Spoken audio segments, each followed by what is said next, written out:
parole est à Monsieur François Cornu-Gentil, rapporteur pour avis de la Commission de la Défense pour l'équipement des forces et la dissuasion. Vous avez la parole, monsieur le collègue. Merci, Monsieur le Président, Monsieur le Ministre, mes chers collègues. Je crois que le moment est venu de faire un rapide bilan de ces 5 dernières années en matière d'équipement, ces équipements qui étaient justement la priorité et qui justifiaient notamment tout l'effort de réorganisation de notre défense. Je crois qu'on peut dire, sans exagérer, que ce bilan en matière d'équipement est extrêmement satisfaisant.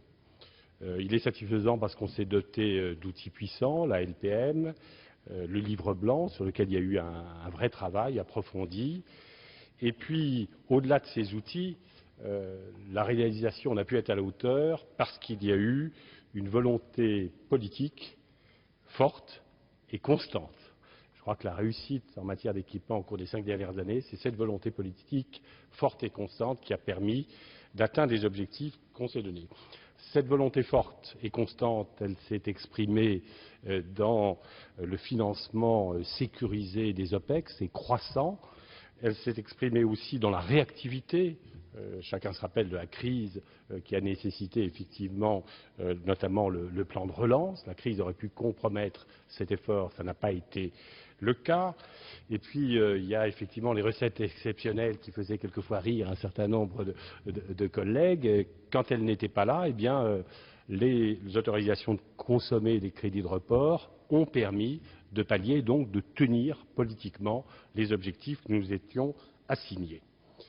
Alors je crois que tout cet effort des dernières années a contribué à complètement crédibiliser notre effort de défense et donc notamment aussi à l'origine des récents succès que nous voyons en Libye.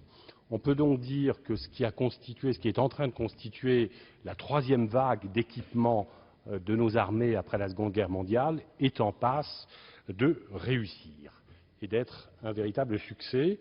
Je voudrais apporter toutefois 2 petites nuances qui ont été, je crois, évoquées notamment par mon collègue Violet. Les 2 nuances, ce sont effectivement les drones et les ravitailleurs.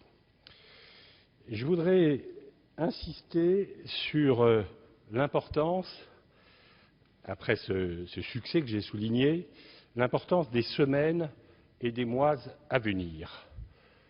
À court terme, je n'ai pas d'observation particulière à faire sur l'effort de solidarité qui est demandé au ministère de la Défense, les 267 millions de solidarité d'effort qui est demandé au ministère. Je ne pense pas qu'elle pose un problème majeur et dans le contexte budgétaire que l'on connaît, je crois que c'est tout à fait normal que la défense ne soit pas exemptée.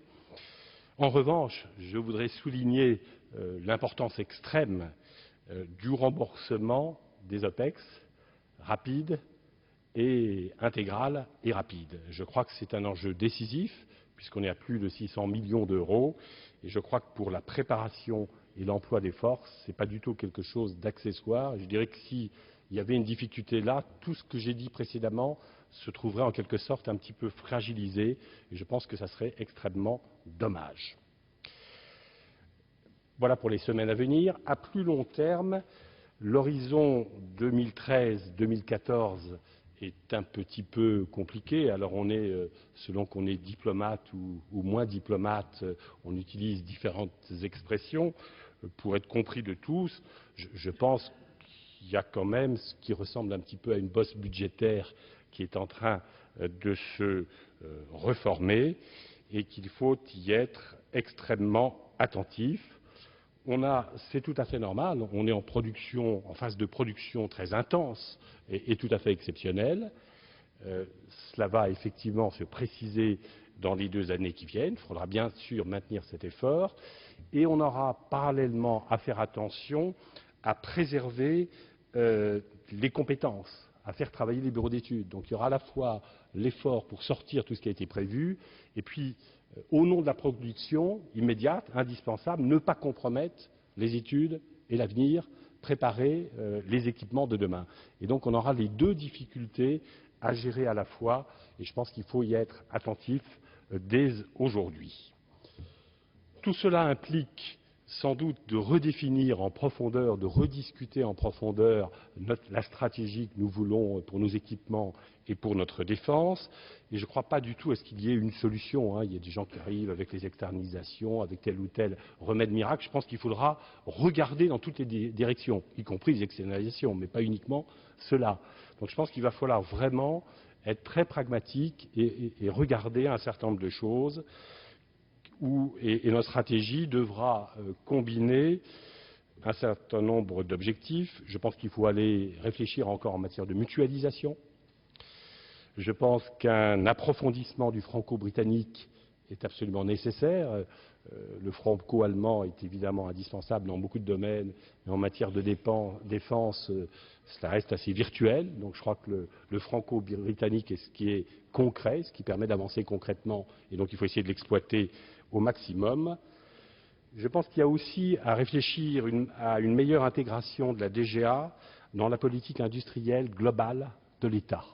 Je crois qu'il y a à redéfinir des connexions entre notre stratégie industrielle globale et notre stratégie industrielle de défense.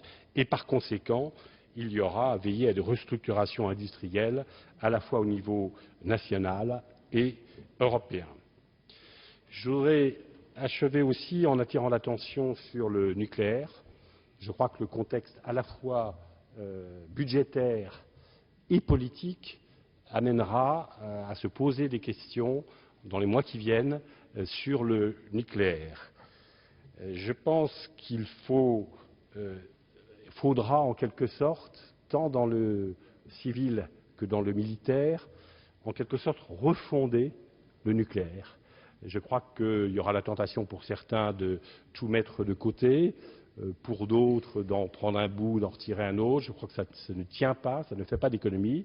Je suis tout à fait partisan de maintenir la double composante, mais de la refonder et sans doute de ne pas se priver de réflexion, y compris sur les vecteurs de ces doubles composantes.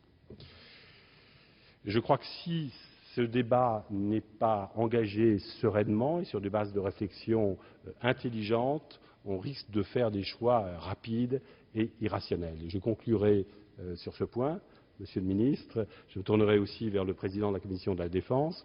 Je crois effectivement que les mois à venir doivent permettre de travailler sereinement pour éclairer les grands choix face auxquels nous sommes en matière d'équipement. Merci, mon cher